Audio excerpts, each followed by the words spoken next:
This period occurred in my late 40s, when I found myself confused and alone in ways I had never experienced before.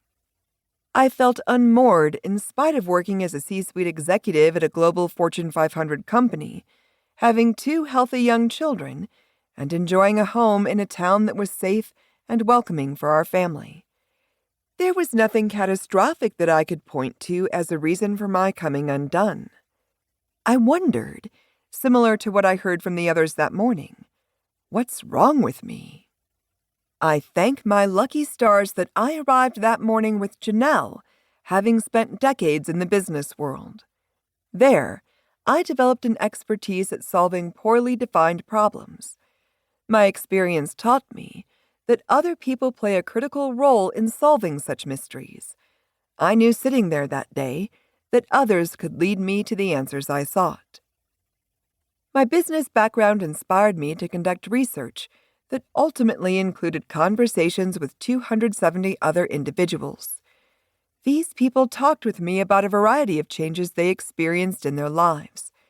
There were stories about family friction, job loss, career change, emotional turmoil, workforce reentry, health challenges, coming out, the loss of a loved one, marriage, remarriage, divorce, a long-awaited promotion, childbirth, menopause, geographic moves between cities or countries, and more.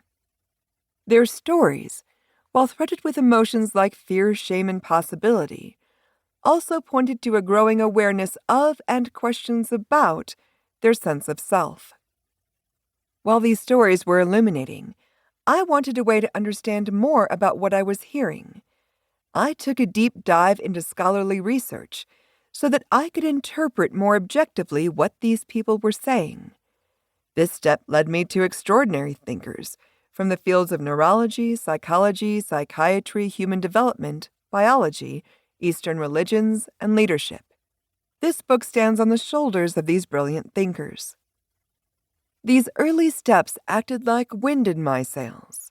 I wrote my first book, Women and Transition, Reinventing Work and Life, and began speaking and conducting seminars based upon my initial research. These activities led me to launch a podcast, Destination Unknown, a field guide, to open up a conversation about how shifts in our sense of self express themselves in our lives. I then initiated more research in collaboration with local university professors. Through it all, I connected with more individuals for whom upheaval, especially during the pandemic, and promise showed up together amidst the circumstances of their lives. Dancing with Disruption is an invitation to change how you respond to shifts in your thinking about who you are. It will transform your understanding of what is occurring at such times and guide you through a step-by-step toolkit that can empower you to become your fullest self. This understanding and toolkit will build your confidence such that you can make different choices in the face of uncertainty. Choices not motivated by fear or constraints, but instead buoyed by optimism, excitement, and with the courage to reach for what previously felt unimaginable. If you hold fast to your sense of possibility and we embark on this journey together, Dancing with Disruption can help you positively alter the trajectory of your life. Why does this book matter now?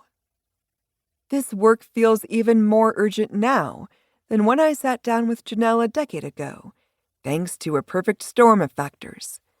Structural changes in the workplace and sharply reduced employee tenure are translating into the need for more and more of us to reimagine our identity as it relates to our occupation. This dynamic is due, in part, to the fact that technology has begun to deliver its long-promised efficiencies, from the use of robotics on the manufacturing floor to software that tracks every move of remote workers, to an ability to close a business's accounting books with the click of a button. These advances reduce the number and type of jobs available, putting pressure on an individual's need to reimagine their self-concept as it relates to employment. A growing list of positive social gains, like advances in longevity and the embrace of the gender continuum,